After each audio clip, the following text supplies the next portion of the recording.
Yeah. I love my HBCU. And boy, I love it, love it. I love it, love it. I love my HBCU. And man, I hope my team they won one. I hope my team they won one. Yeah. Man.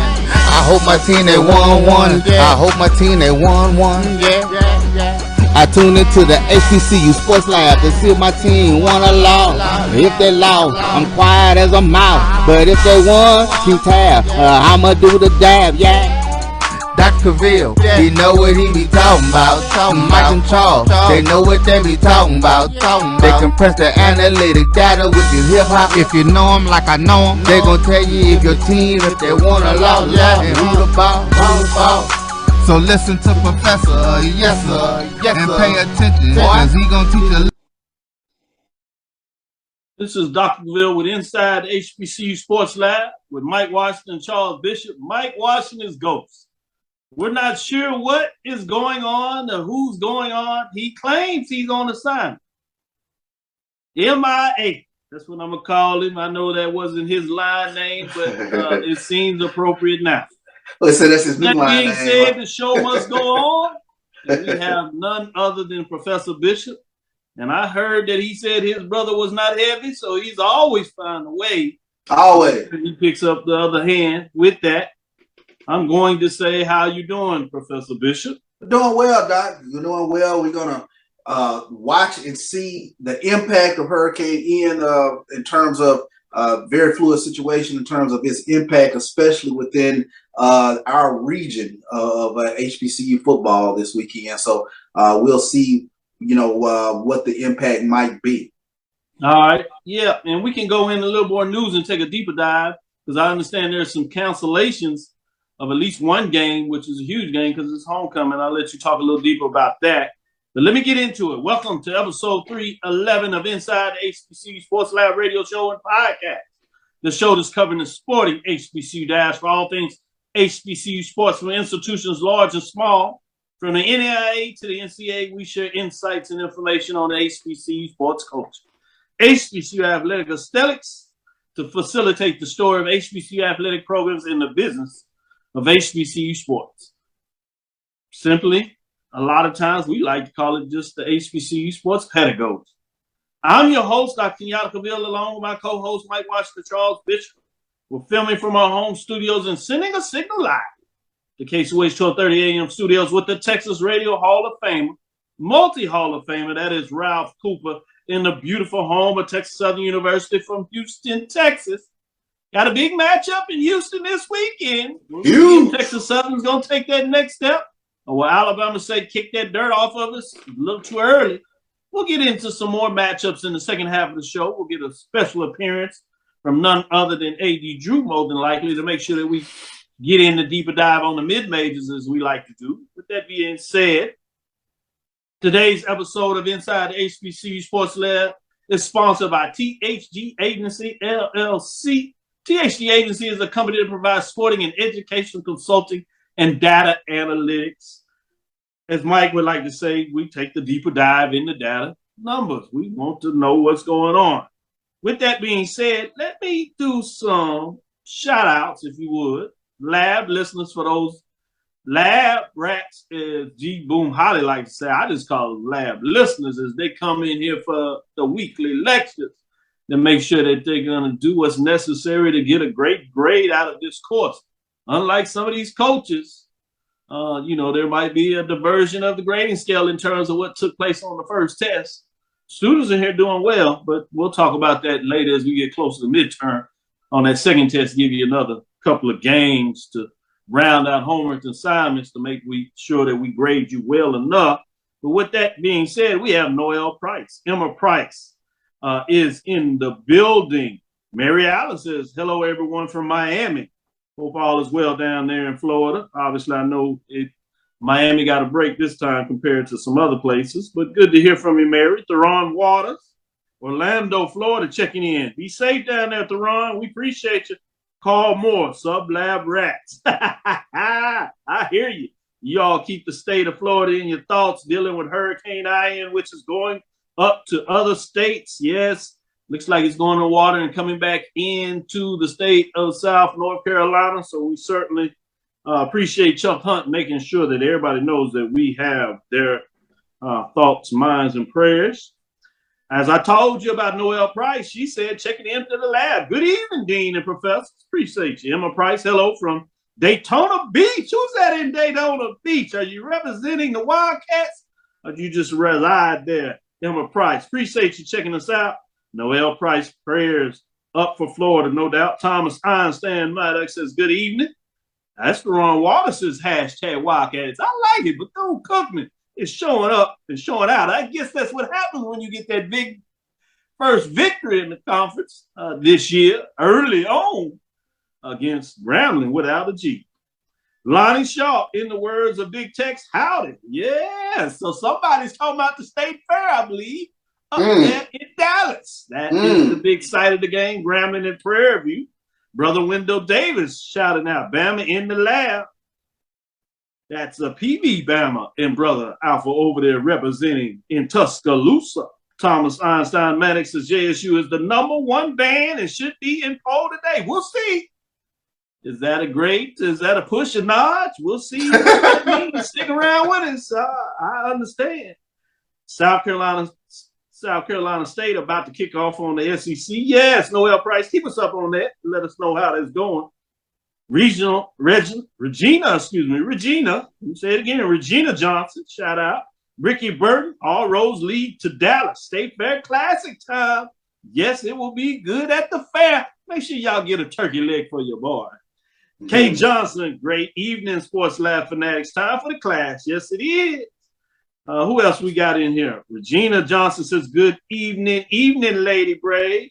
Is checking in. All four states representing Lady Brave.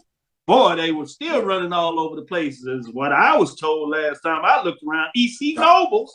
Is that Brother Nobles out there getting it done in here? Checking us out in so many different ways. Shout out to EC Nobles. What's up, Doc? Yeah, I'm here. I see you. LaShawn Harris. Emma says, hell, Wildcats. I guess that is. HBCU love for BCU in the house. Good job with that. Let me turn it back over to you, Charles, as we had those early representatives. I like those folks that show up on time, man. I had to give them some love today. You know, sometimes we have to get into that news, but sometimes I make sure students understand that I appreciate those that get it done in the classroom. Charles, what you got to add to the picture today in terms of HBCU news? Yeah, well, let's touch on it, Doc. You mentioned the path of Hurricane Ian as it came across Florida now. Looks like it's going up the East Coast, going through what looks to be South Carolina, North Carolina. But some announcements, and this is coming from the SIAC due to the impending weather related to Hurricane Ian. The SIAC has announced some changes to the ESPN football schedule for Week 5. The Miles at Albany State football game scheduled for 2 p.m. Central has been changed. This week's matchup will instead feature Benedict College at Fort Valley, which is scheduled for Saturday at 2. So it looks like that Miles, the Albany State game has been flexed out to Benedict at Fort Valley. Also, Winston-Salem State looks like they have canceled their game this weekend, canceled their homecoming activity. So that's pretty huge. So we'll continue to monitor and see what happens with regards to the path of this storm and how it affects the games here in Week 5. Man, great point when you talk about how it's going to affect things. Interesting when you talk about Winston-Salem State having to cancel homecoming. And when you think about that, Charles, that's 2 homecomings in 3 or 4 years when you talk about that 2020 season not to take place. Well, Winston-Salem State, obviously, that was tough. So, man, it's been a tough round for Winston-Salem State. I'm curious in terms of would they have the ability to reschedule that? Obviously, not sharing any insight one way or the other, but just your experience now working around athletics, studying athletics. What do you think would be the pluses and or challenges for rescheduling a homecoming in this framework, if you would? Well, obviously, all those alumni that have made those plans to come into homecoming, that have booked lodging and things of that nature, it becomes a huge change in their scheduling and trying to look at trying to come back on another weekend. Just some of our alumni just don't have that ability to reschedule in that manner. But I've seen it up close when Grambling didn't travel to Jackson State, that particular homecoming, and it became actually I don't want to say a blessing in disguise, because obviously there was revenue lost, but from an alumni standpoint, that might have been one of the livest homecomings I've ever been in, because we literally day partied through the weekend from Friday to Saturday, even Sunday brunch. So some type of way, a lot of our HBC alumni, we have the ability to adapt and overcome. So I'm sure Winston-Salem is probably looking at try to look at another weekend where you can call that weekend homecoming, and hopefully, you try to, in some manner make the revenue back up from what would be a pretty big weekend for athletics. Great point. I'm glad you shared it in that perspective when you add it all up, and I agree wholeheartedly. That is Brother E.C. Noble from Texas Southern University is in the house. Shout out. Man, he was down there Labor Day weekend, encumbered a spot on the yard with the RV. After the game, well, they were out there early. Let me get it straight. They were out there early with the DJ. Many folks said, hey, man, it didn't go our way. He got out there. Man, he sat over there, took all the medicine and smoke that folks wanted to do, because he had a cigar, so he was good. With drink, and he shared it. Man, E.C. Noble, that's a good brother. Let me just make sure that people recognize that. And Grease Scott, Kay Johnson. Kay Johnson is in the house talking about the Sonic Boom of the South, and she put the little boom dynamite in there. I see you, Kate. Ronnie Shaw says, waving at folks. Man, these folks in here getting it done, having a good time. Let's sneak this in here while we got a little time on. Right? It's hard because people are so into football, and we're not going to take long with this. But in terms of some news, there is some basketball news out there. Yeah. CIAA announced 2023 men's, women's basketball preseason all-conference teams, predicted order of finish. So that was pretty cool. Backcourt for the women, you have Shania Jones, Johnson C. Smith, Amaya Tucker, Nye Langley, and that's Winston-Salem State and Virginia Union, respectively. Andresa Alexander Livingston, Tania Johnson, Virginia Union, in terms of that. And on the women's, I'm going to give you some of the top half of the conference. Lincoln, Pennsylvania, Elizabeth City State, Johnson C. Smith, all came in with 7, 3, and 2 votes, respectively. 4, 5, and 6 are Bowie State, Fayetteville State, and Winston-Salem State in terms of that when you look at it. Backcourt in the men, Chris Worthy, Francis Fitzgerald, Khalif Tate, that's Fayetteville State, and Virginia Union. Then you have a pair coming in from Winston-Salem State, Isaac Parson, I should say, and Jonathan Hicklin. When you talk about those top seeded teams, you have Fayetteville State picked to finish first with 6 first-place votes. At number 2, Virginia Union at 3 first-place vote. At number 3, Winston-Salem State, 2 people on first team, but they only got 1 first-place vote picked to finish third. Virginia State selected 4, no first-place votes, but you sneak in with Bowie State. At number 5, they do have 1 first-place vote. Somebody thinks very highly of Bowie State. At number 6, Lincoln, Pennsylvania. That gives you some update there when you talk about that. Also, you had the SWAC men's and women's did their media pressers Tuesday and Wednesday. Give you an update on that. Selected order finish in terms of that. But great interviews, a couple of new coaches in there. Had a chance to get on there. I saw you doing your thing. Man, it's going to be fascinating. There's some teams that are excited about what they bring to the table. Bethune-Cookman, they look like they want to get in part of this business. Obviously, FAMU says they're solid.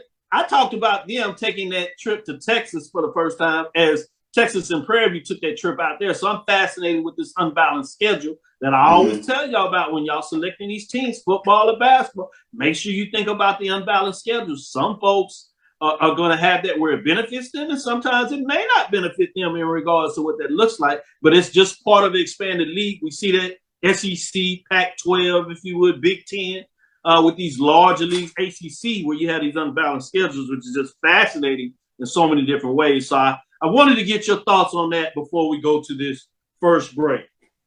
Yeah, well, I'm pretty excited, especially looking at the SWAC schedule. And, you know, I mentioned this to Coach Don Thornton, UAPB's coach, in terms of UAPB, the way they matched up with eventual SWAC champion Jackson State. So it'll be very interesting to see if they are that team that can kind of overcome that hump, because they were 99, I believe, in SWAC play last year, had some injuries along the way, but they really started pulling things together down the stretch. And that was one of the more exciting games that I remember from the SWAC tournament, UAPB going up against Jackson State, and Zay Green.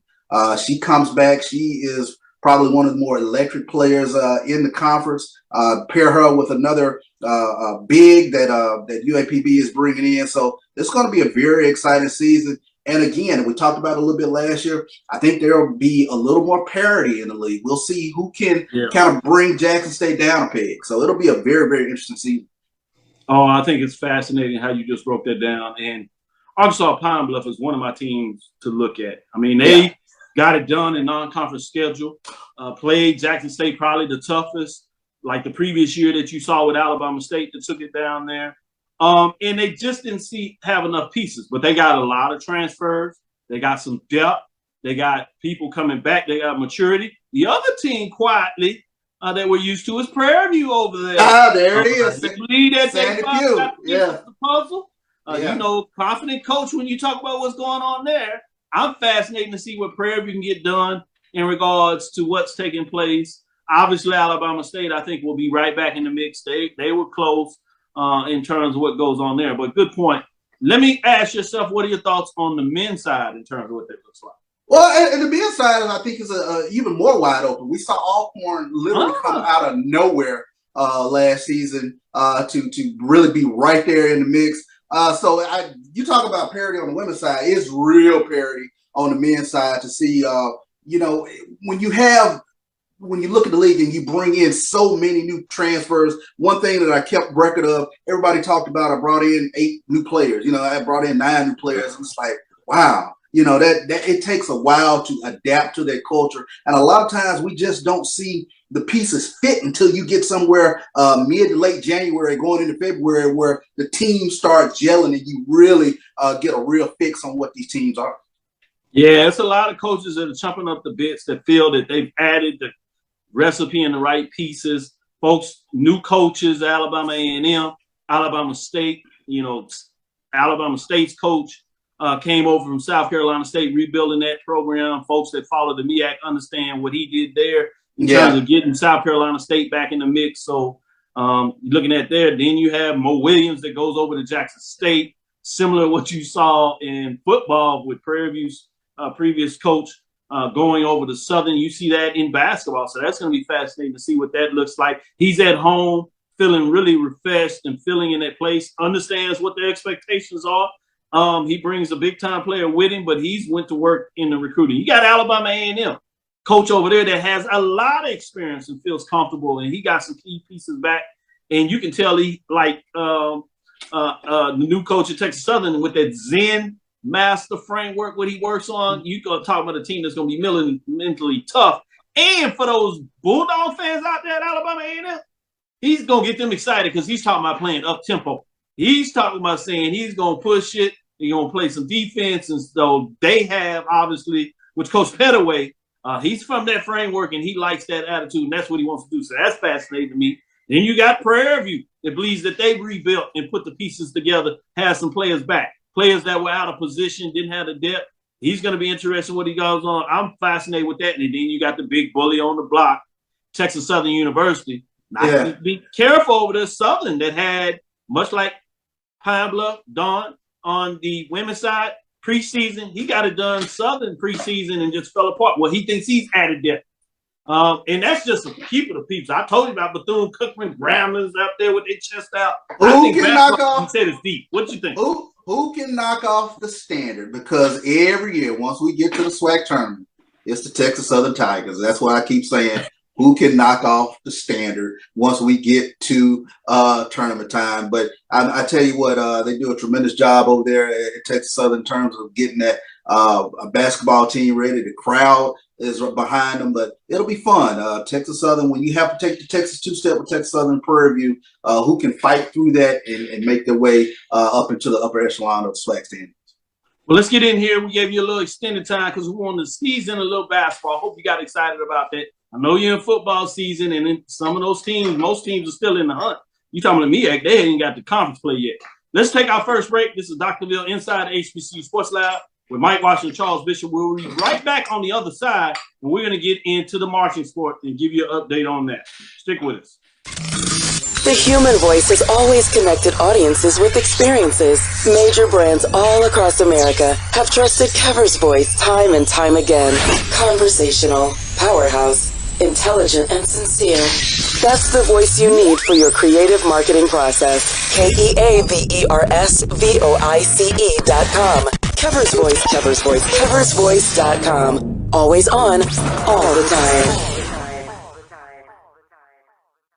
Are you hungry for authentic Caribbean food like jerk chicken, oxtail, red snapper, shrimp, tofu, and rasta pasta? Well, find your way over to Mango's Caribbean Restaurant, 180 Auburn Avenue, right next to Royal Peacock in downtown Atlanta. Them belly full, but we hungry. Mango's Caribbean Restaurant, open daily from 11 a.m. to 10 p.m. And on Friday and Saturday, we're open till 4 a.m. Come to Mango's and put some spice in your life. Oh, we've got a good thing going. Mango's Caribbean Restaurant, 180 Auburn Avenue, right next to Royal Peacock in downtown Atlanta. For more info or directions, call 404-698-3992 or log on to mangoscaribbeanrestaurant.com. For instant coupons, text MANGOS to 313131. Tell your mama hungry, papa hungry, brother hungry. Mango's Caribbean Restaurant, authentic Caribbean cuisines. Open up the door, tell them mama hungry. Shop Velvet Online Women's Boutique to spice up your closet with trendy, unique looks. We have fashionable and chic looks at very affordable prices. Velvet Boutique offers free shipping all year long on all orders. Shop online at www.melvetboutique.com. That's www.melvetboutique.com. Like us on Facebook and follow us on Instagram. Shop Velvet Online Women's Boutique. Press the analytic data with your hip hop. If you know them like I know them, they gon' tell you if your team, if they wanna lose, and who the ball. So listen to Professor, yes sir, and pay attention, cause he gon' teach a lesson. This is Dr. Bill with Inside the HBCU Sports Lab. We'll see if we can get AD Drew, the clinical professor. We'll see if we get him at the half hour, get into some of those matchups. With that being said, Charles, you know what time it is. It is the marching sport. Yeah, let's go. And you know the rules of engagement. The rules of engagement, we put smart sport on there. Everybody told me the bands, what they do is a sport. They choose to call it marching sport. I actually like it. But everything I know about a sports, in most cases, there's a winner and a loser, or at least a draw. In this case, that means there has to be competition. One versus another. So if your band is not traveling, that's not my fault that you're not mentioned in the poll. That means you need to go back to your people and tell them Dr. Cavil says we can't be in his poll unless we have a competition. So that means you need to visit another team so that team can return the visit, or you need to make sure that you have a team coming in and you return that visit so there's a competition. With competitions, there is a win and a loss, winner and a loser. With that case, let's get into the marching sport top 10 in week number 4. Let's see what's going on in the house when we talk about these top teams getting it done. At number 10, that was not ranked last week, we have North Carolina A&T, blue and gold marching machine, 1-1 on the season. They have great competition and they are doing well. They're 1-1 in terms of what they got done. Beat up on South Carolina State, ran all over them on the field, and then they decide to blow them out of the box as well on the field. What is that to be said in terms of that type of matchup? Running and gunning blazing the horns and drumming the drums. North Carolina A&T, the blue and gold marching machine gets it done. They did an ode to the women in terms of the cheerleaders, so they had a little spice in that. I like that. At number 9, Tennessee State Aristocrats. They were off last week, but because of some other teams not performing, with Kentucky State, Mighty Marching Thoroughbreds dropping out of the top 10, Aristocrats of the bands, they move up. This week they got Lane, so they got a chance to show out. In the following week, they got Bethune-Cookman, but it's my understanding Bethune-Cookman will not hit the road. That's going to hurt. That hurts. You got to make sure that you're supporting your team. And that could be a great matchup, but we'll get into that next week as we're a little ahead of schedule. Yeah. Let me go to number 8. Florida A&M, the Marching 100.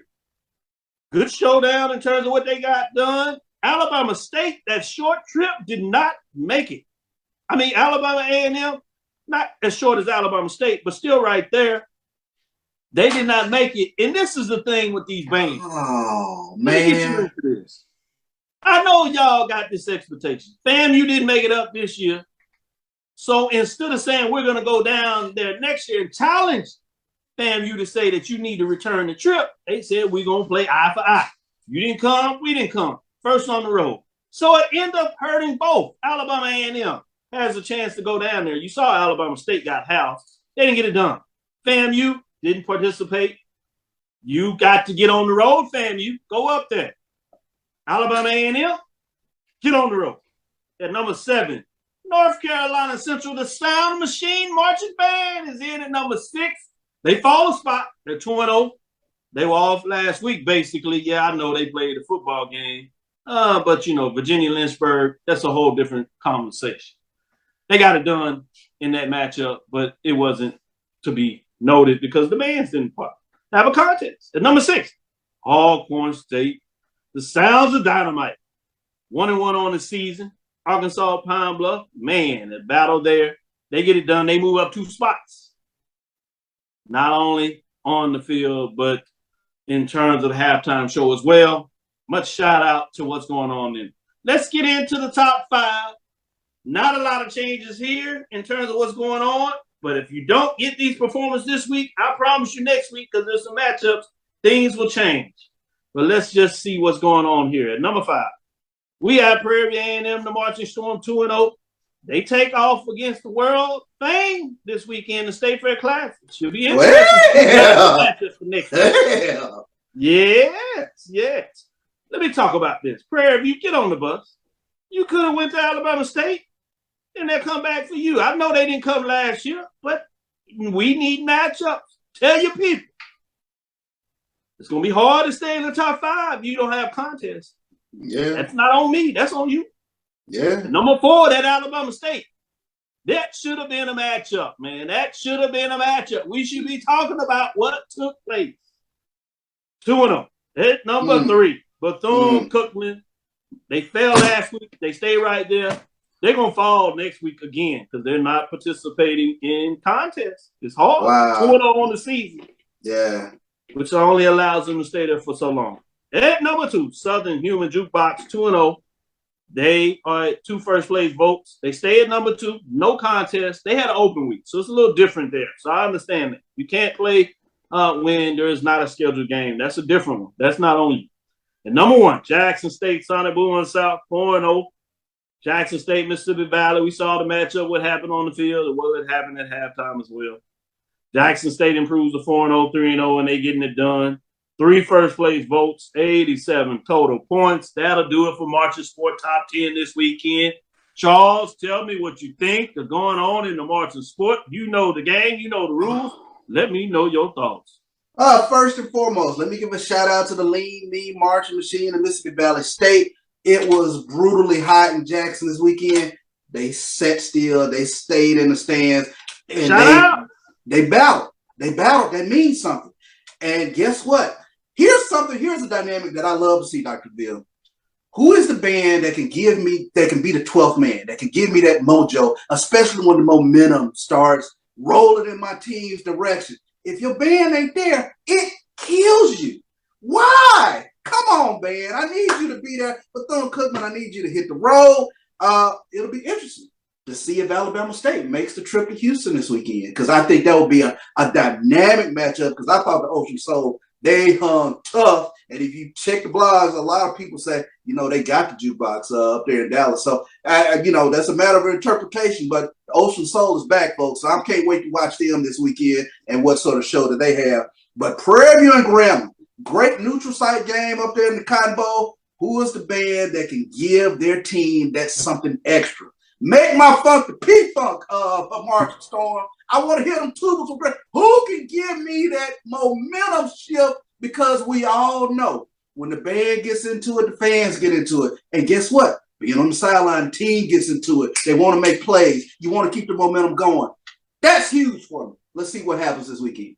Woo, I couldn't have said it better myself. You starting to understand what we mean by marching sport, right? Lion Brother was drum major. So really it gave us a skinny on that so much. So you understand it as much as I do. That was an excellent breakdown. I want to give a shout out. Yeah, Fan Zone, their site, they had a question of the day, I thought. Very interesting. They said, should it be mandated within the conference play that bans travel?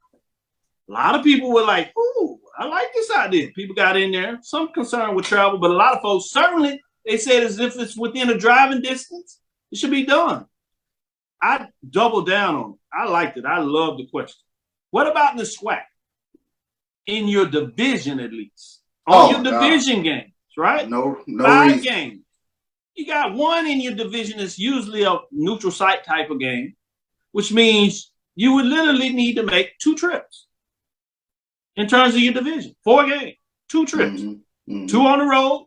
That means the other team, as they face you, 2 against them. So if you do it in your division a lot of times, imagine what that would do in terms of television and conference play if it was mandated and provided some type of funds from the conference office or television money somehow if you could get it done.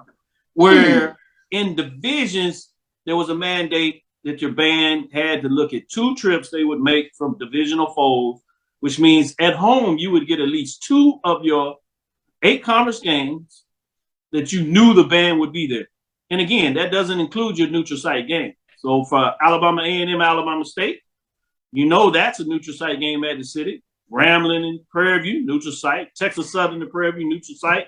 So it starts to work out when it makes up. And Prairie View in Texas used to be sites, but now they travel each other. That would be fascinating. Think about the energy. What are your thoughts on that? I love it. And then what always kind of boggles me is the narrative that it takes money for the band to travel. I get that. But if you're serious about your band being, part of this entertainment value, especially on television, alums, you put some money into that band. Just like we talk about putting money into the athletics, putting money into, football, basketball, whatever. Put money into your band if you want to see them. I want to see these bands travel. This is important. Well, that goes back to my other thing. At Texas Southern University, shout out to Dr. Kevin Granger. He took it on us. He was asked of it, and he found a way to get it done. The band, the cheerleaders, the drill corps, they all report in terms of athletics, and he funds them to make sure that they can make some trips. He gives them the bag apparel that the teams get so they travel in style in terms of having the same uniforms, Under Armour, if you would. For Texas Southern University, the band gets that with the bags and things. That's how you get it done. Let's get into our second break. We'll come back. We'll get into some matchups. We'll start with the mid-major division. So stick with us. We'll be right back after this break.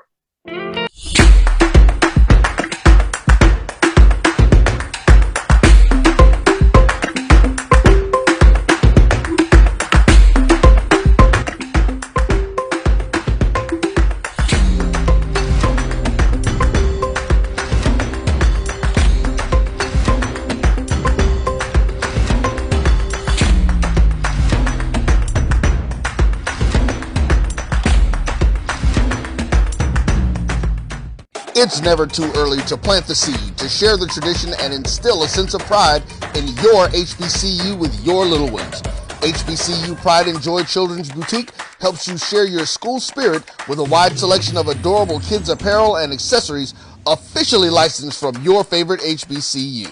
Visit HBCUPrideJoy.com and follow us on all social media at HBCU Pride Joy on Facebook and Twitter. This is Brian Fulford. AD Drew and I are co-hosts of the BCSN Sports Lab. We talk about all things related to HBCU athletics. From the games, teams, coaches, and fan interest stories, we cover it all. You can find our shows on Facebook at BCSN Sports Lab, YouTube at MyJBN Online, and everywhere you listen to podcasts like Anchor, Spotify, Google, and Apple Podcasts. You can also find the show on the Jericho Broadcast Network's app. Make sure to download. We look forward to you joining the conversation and being a part of the show. We are making the virtual HBCU experience. Press the analytic data with your hip hop. If you know them like I know them, they gon' tell you if your team, if they wanna lose, and who the ball. So listen to Professor, yes sir, and pay attention, cause he gon' teach a lesson. This is Dr. Cavil with Inside HBCU Sports Lab. Let's get into some of our mid-major matchups. And that means that we have none other than the Division II SIAC guru for sure. But that mid-major division, man, he puts in some work and he makes sure that he gives us a perspective that you can't quite get anywhere else. So we have the clinical professor, AD Drew. And when I say clinical, I just need y'all to understand. That means he's surgical. He specializes in understanding what's going on in the mid-major framework. That's the NCAA Division II programs, whether they are independent, SIAC for sure, as he writes for D2.com in terms of those SIAC writers, all out of the CIAA, and even can bring you some information on the NAIA. With that being set up, we have a nice matchup, that top 10 program, a team that is being revitalized right under our nose. You have none other than Ettrick, Virginia, Rogers Stadium, CIAA, Saturday, 5 o'clock, a late evening game. Shaw Bears got off the rugged map, playing well. They're 1-2, 1-0, but they're on the road. Number 6, Virginia State Trojans, 3-1, 2-0 in conference play. This is interesting to me in terms of what's going on in this matchup. I'm going to start with you, clinical professor Drew. What are your thoughts in terms of this matchup? Well, for this game, Virginia State definitely needs to get the victory in this game because there's a team within their same state that they are trying to keep pace with, that being Virginia Union. Now, I want to take this from the Shaw side. This game is interesting for Shaw. Right now, they're one game up on Fayetteville State. We need to keep a side eye on Fayetteville State's opponent, who is Shawan. Tonight. A loss to Shawan by Fayetteville State and a victory by Shaw will put them up 2 games on the team that everyone predicted to win the CIAA. So you got this as a CIAA game of the week, which it is. But we need to keep an eye on game 1B, which is that Fayetteville State Shawan game, because you could see separation and a shift of power in the South with the Shaw victory and the Fayetteville State loss, as this is the last week of North versus South in the CIAA. Ooh, great points made. Let me go to you, Professor Bishop. What are your thoughts in terms of what Professor Clinical Drew just put on the table? Where are you going? The North will remember. Okay, I'm not ready. I'm not ready to cede over the CIAA to a team in the South. Not just yet. But this is a very interesting matchup when you talk about Virginia State's Darius Hagens. He's averaging 121 yards per game, going up against Sidney Gibbs. So I think that's going to be, one of these games that's kind of won in the trenches. But it's hard to go against the home team in this. I'm going to go with Virginia State to get the win and stay undefeated. And like you said, AD, they got to keep pace with the Virginia Union bad boys. Look like they have replaced Bowie State as the monsters of the North, if you will. So this is going to be a fun one, but I think Virginia State will get the W. Yes, great points on there. Let's go into the SIAC for the mid-major division, SIAC division game of the week. This is a top, not just 10 matchup. This is top 5 matchup. Dr. Bill's poll rankings that came out on Tuesday sees this as number 3. The Benedict Tigers, 4-0, 2-0. Last time they had a top 10 matchup, they got it done. Some people saw them as underdogs. They're on the road, even though they are the highest seeded team. They're on the road at number 5. Fort Valley State Wildcats 4-0, 1-0. Oh. And this is an Eastern Division matchup. So this is significant. It's like 2 games in terms of whoever comes out of this game. And everybody still thinks Albany State is the big dog. So you got to keep pace. Starting with you, Charles, since you left off, let me keep it with you. Tell me what you think about this top 5 matchup. Number 3 Benedict Tigers against number 5 Fort Valley State Wildcats. This is going to be good. This is a good one. This is a real good one. The Benedict Tigers, the Fighting Tennis Berries. They come into this game. They're averaging 32 points per game. They are scoring the football, and when I say scoring, 18 touchdowns, only 1 field goal thus far on the season. So they're finding a way to get it in the end zone. Okay. So the question is, can Fort Valley keep them out the end zone? I think Benedict goes to Fort Valley and gets the W. Oh, boy. He believes in the Fighting Bears, as he said. Let me go to you, our expert, resident expert in terms of this framework. I set it up for you. We don't get these top 5 matchups this early in the year, if at all. So I think it's a beautiful thing in terms of what's taking place. And now my understanding this game is on television since a change in nature. So we get to watch it as well. ESPN Plus, number 3 Benedict Tigers at number 5 Fort Valley State. Clinical Professor Drew, what do you say? Charles, I need you to look back at that stat line. You said Benedict has only 1 field goal this season. How many have they missed? I need you to look and see that for me. There's a reason they only have one. I saw 18 touchdowns. That's what resonated for me. 18 touchdowns. I believe they're like 1 for 5 or 1 for 6. Better not be close this season. Hey, so when you score touchdowns, you don't need it. Yeah, but now let's look at this Benedict schedule over the next 3 weeks. You're playing a Fort Valley State. You're playing a Miles College next week. Then you're at home. Then you're and that's homecoming, if I do believe. No, that's not homecoming. That's just a home game. Then you're traveling to Albany the week after that. The reason I bring up that field goal stat is these 3 teams over the next 3 weeks for Benedict are teams you cannot leave points out on the board against these 3 teams. When you look at the top rushers in the SIAC, Emmanuel Wilson, number 1. 135.5 yards per game. Zaire Scotland from Benedict is number 2 at 78.2 yards per game. Don't let that fool you what Zaire has, because Benedict has a 3-headed monster. They call it Thunder, they call him Lightning, and they call him Flash. So they've got 3 to equal Fort Valley's 1. Game 1B on the schedule in the SIAC, though, Dr. Cavil. Yeah. Miles travels to Albany on Saturday. That'll be a game that I will be at. So we're going over the next 3 weeks. No. Let me set this up. Are you trying to tell us there's an upset here? No. What I am saying, Dr. Cavil, is over the next 3 weeks, we will get some clarity on the east side of the SIAC race. And one other thing, I got to bring my Tuskegee references since we're talking SIAC. Guess who Tuskegee does not play for conference schedule this year? They do not play Albany State. They do not play Benedict. And the Fort Valley game did not count against the SIAC standards. Miles plays both Albany State and Benedict this year on that. No wonder coach left Miles.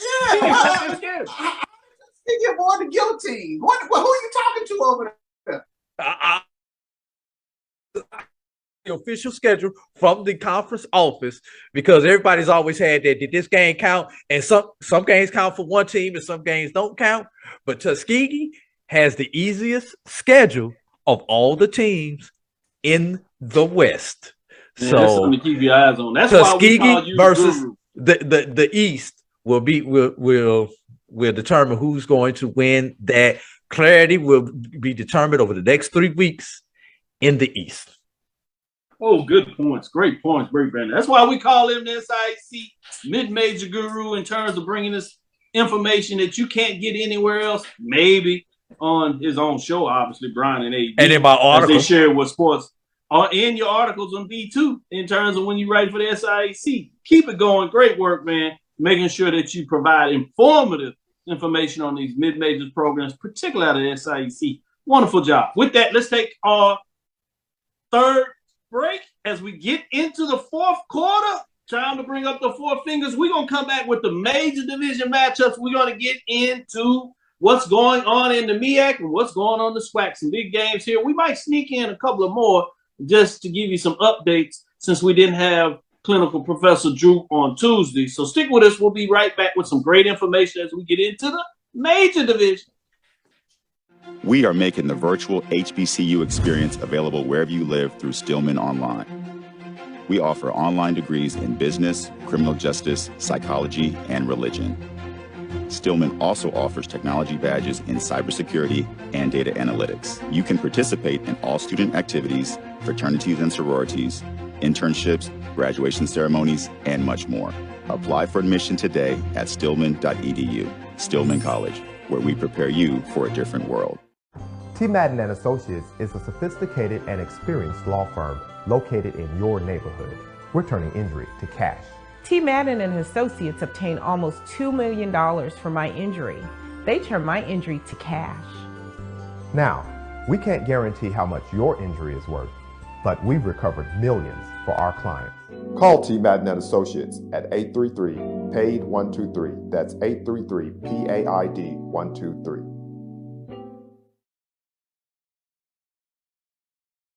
Q Time is a classic Atlanta soul food restaurant located in the historic West End. Q Time Soul Food is a family business started by Fred and Christine Crenshaw. Come on in, relax, and sink your chops into our tantalizing, mouth-watering, distinctive soul food with a twist, the Q Time way. 1120 Ralph David Abernathy Boulevard, or call your order in at 404-758-2881. Do you miss your mama's cooking? Then come on down to Q Time, an Urban Passport member. From novice to aficionado, find yourself here. High quality cigars plus personal customer service. Slow Burn is Waco's only mobile cigar lounge, featuring a meticulous, curated collection of premium cigars. Visit our website, www.slowburnwaco.com. That's www.slowburnwaco.com.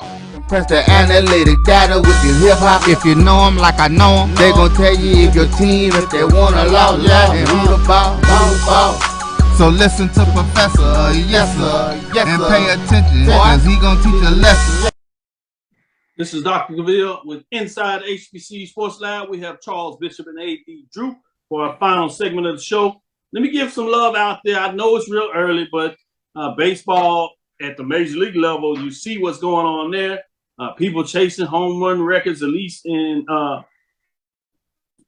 for the Yankees there. So let's talk a little bit on the HBCU side. We got some news out there with Stillman College and Wiley College to play in HBCU Baseball Classic at Pittsburgh's PNC Park.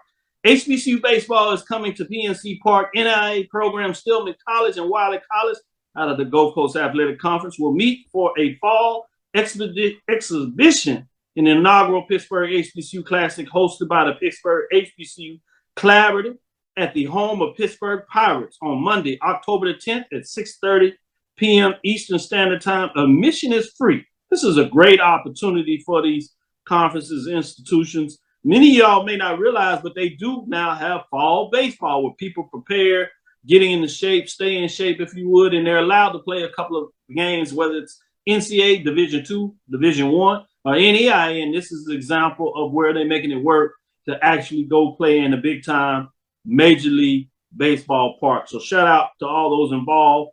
On Sunday nights, you can catch them on to give you some updates in terms of those that are putting this together.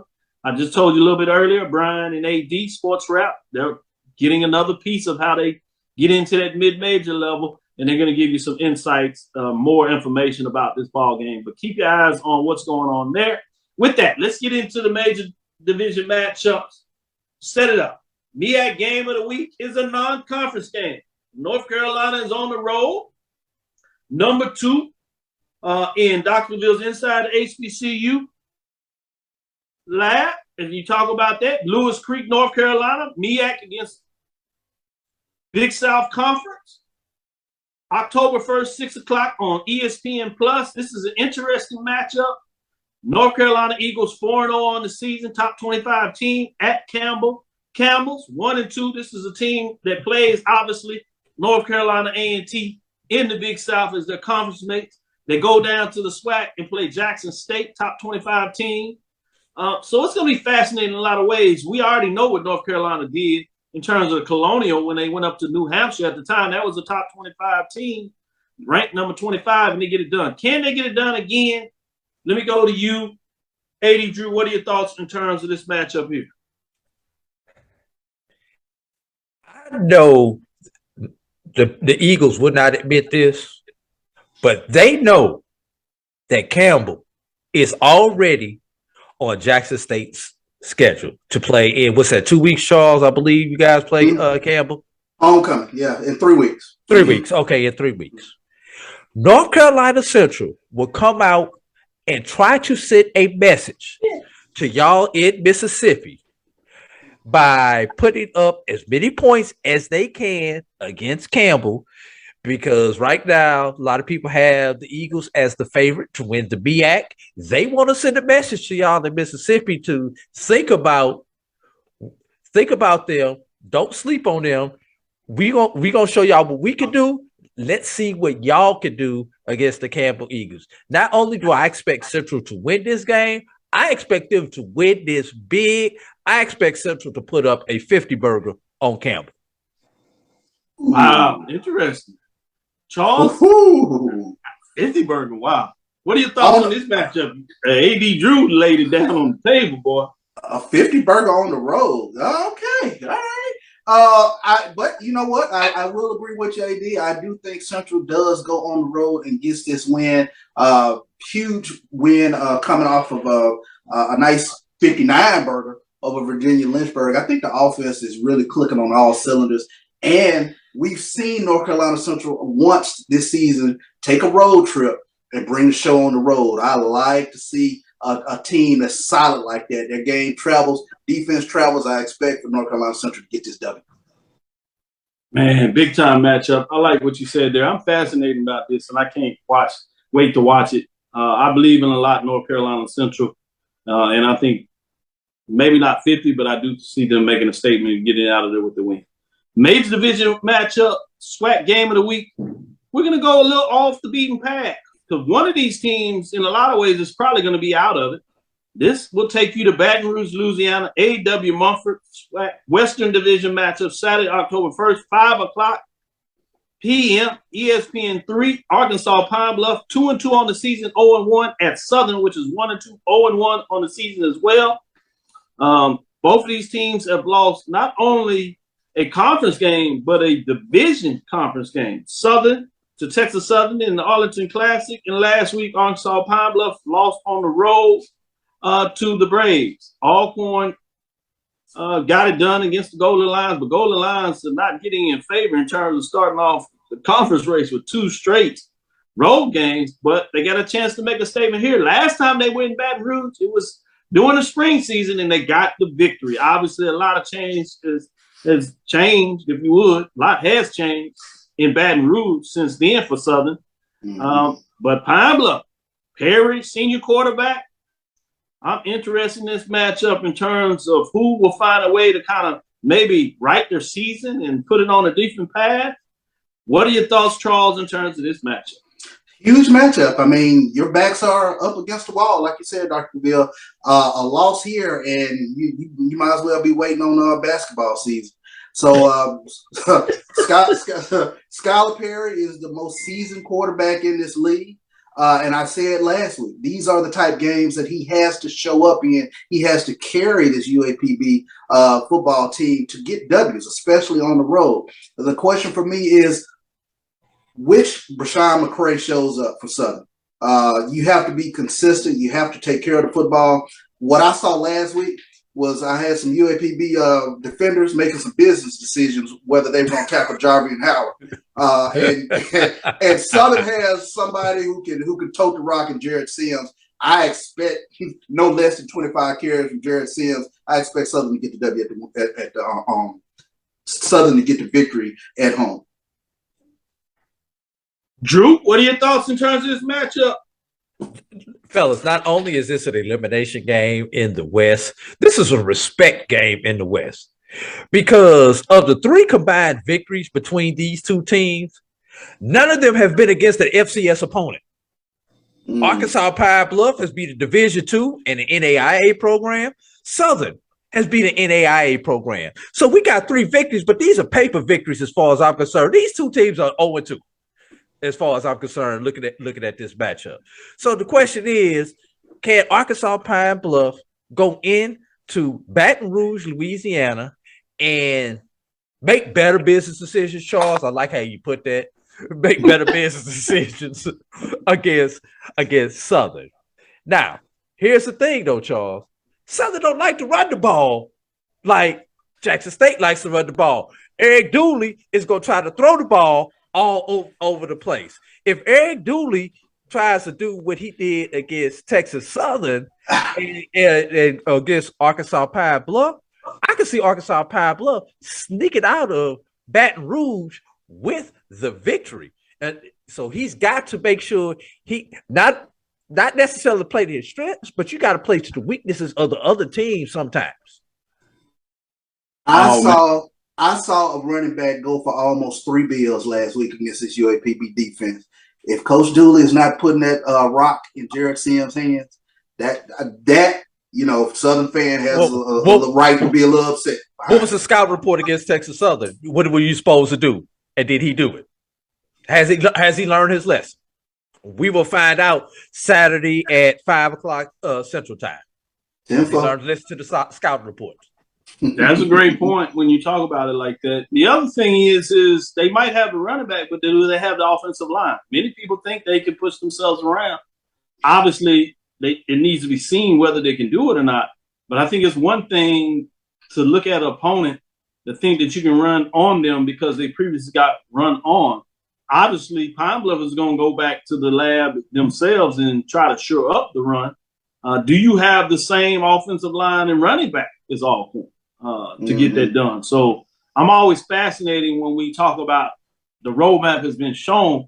We also need to make sure that they understand that do you have the talent and scheme to do it is a different thing. I do agree with you, though. You need to try.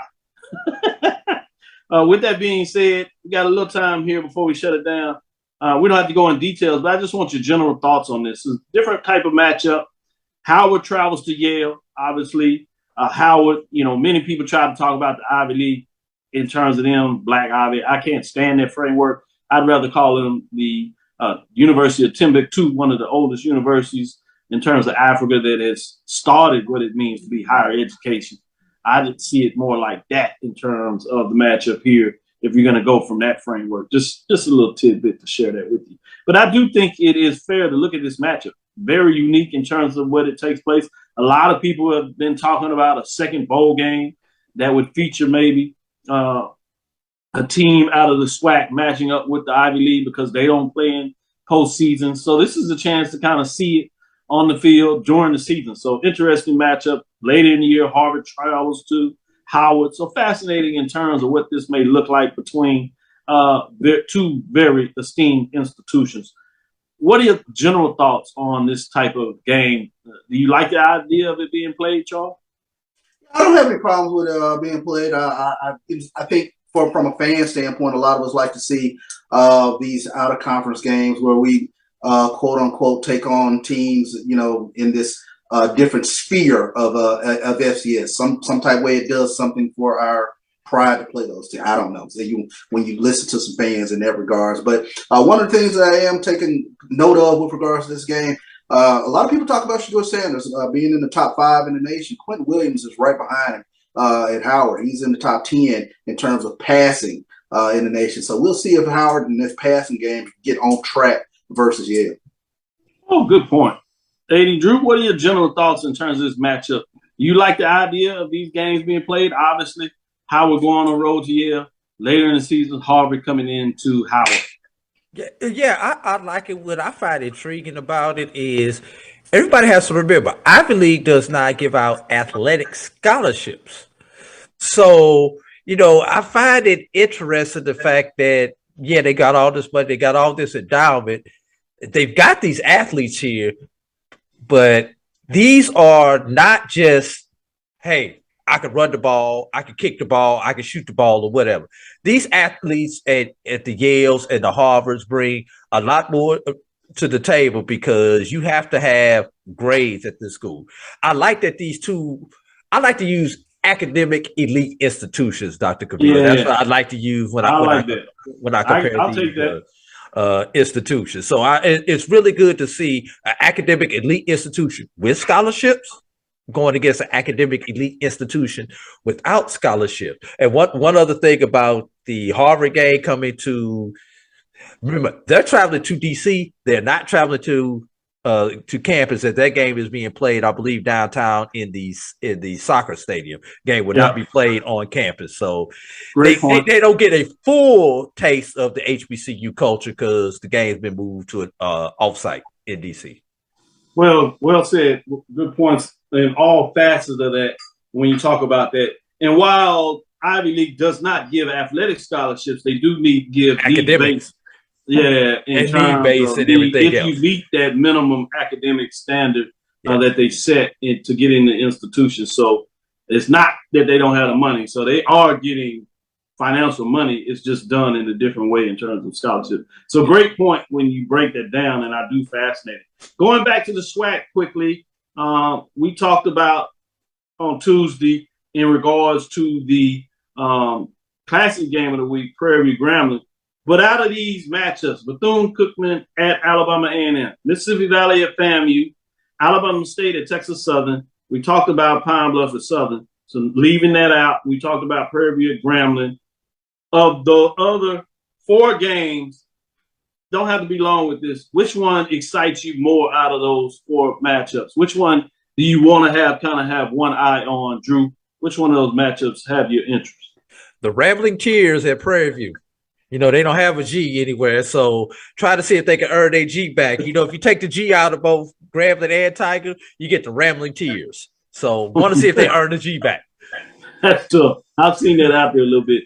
Going to you, Charles, out of those 4 matchups, which one kind of has you saying, I'm interested to see what happens? Alabama State at Texas Southern. I think the storylines, Demetrius Davis coming back to Houston, Eddie Robinson coming back to get an opportunity to sleep in his own bed here in Houston, bringing this team. And they've already lost to a SWAC West opponent. So it'll be very interesting to see what Texas Southern can get done against the number 2 ranked defense in the SWAC. I do it. He see him sneak in that East-West matchup. He likes to do that because he told everybody last year about the Eastern Division. He was right on the money. So he's sneaking in there again. Good job, Charles. Thank you for listening to Inside the HBCU Sports Lab. Make sure you share our podcast with your friends and colleagues. I am Dr. Kenyatta Cavil, the Dean of HBCU Sports, coming from inside the lab in the College of HBCU Sports. With Mike Washington, Charles Bishop. If Mike Washington is out on assignment, we have none other than the clinical professor, A.D. Drew. Again, we want to thank you for listening to Dr. Mills Inside the HBCU Sports Lab with Mike Washington, Charles Bishop, every Tuesday and Thursday. Check us out on Sunday. We'll be up at it early, 9 o'clock a.m. Central Standard Time. Before you head to church, those that go, make sure you get your morning breakdown, updating what took place on Saturday. You can get it right here with us at Inside the HBCU Sports Lab to discuss the latest news in the lab. Follow me, Dr. Kenyatta Cavil. DrKenyattaCavil. That's Twitter, Facebook, and Instagram. That's DrKenyattaCavil. Make sure you check out the pregame show because they're going to give you an early season report of what took place over the first couple of games of the season. Obviously, you got 1876 Sports and Culture at Prairie View, as they'll drop another show on Tuesday. You got on Sunday night, none other than the Sports Wrap with Brian and AD. They're going to continue. Make sure you download my JVN, my BCSN, as we're giving you sports galore with shows that wrap up and actually action when you talk about all those sports out of the SIAC in terms of some key matchups. So tune in. Make sure you liking, subscribing to my BCSN. If you have not already, download the app to make sure you get it done in so many different ways. With that being said, check out the ONG Strike Zone, as they will have an update. Obviously, they had to take a pause because of what's going on in Florida, but they plan to try to have something either on Friday or Saturday. So tune in, make sure you like, and they'll give you an update there. Obviously, Saturday, get you ready for that matchup that these guys just broke down. You got Carlos Brown that's going to tell you all things about the SWAC, but certainly going to go inside the numbers with Southern. Make sure you continue to see what he's going on with Carlos Brown. A lot of the lineups, we continue to add a lot of stuff. On Sunday, we'll have BJ Jones in terms of giving you that perspective of football groove for the SWAC. And then obviously we added on none other than special guest Joshua Sims Jr. I'm going to make sure you give you some insights on the MEAC. So stick with us as we continue to add some perspective. I think I might have something sneaking in for you next week about Tennessee State. I might even add an A&T perspective on this. So we'll go out to the independent framework to give you some stuff in regards to those guys. You know how we're going to do it. We're going to keep it live and funky right here in the lab as we're going to mix it up, cook it up in the lab. We thank you for checking us out. Inside the HBCU Sports Lab 1 on Twitter. That's Facebook and YouTube. Inside the HBCU Sports Lab. Dream big. Continue to move forward. We will talk with you soon. Charles. Horse. AD Drew. Lecture. Dismissed. Well, holla.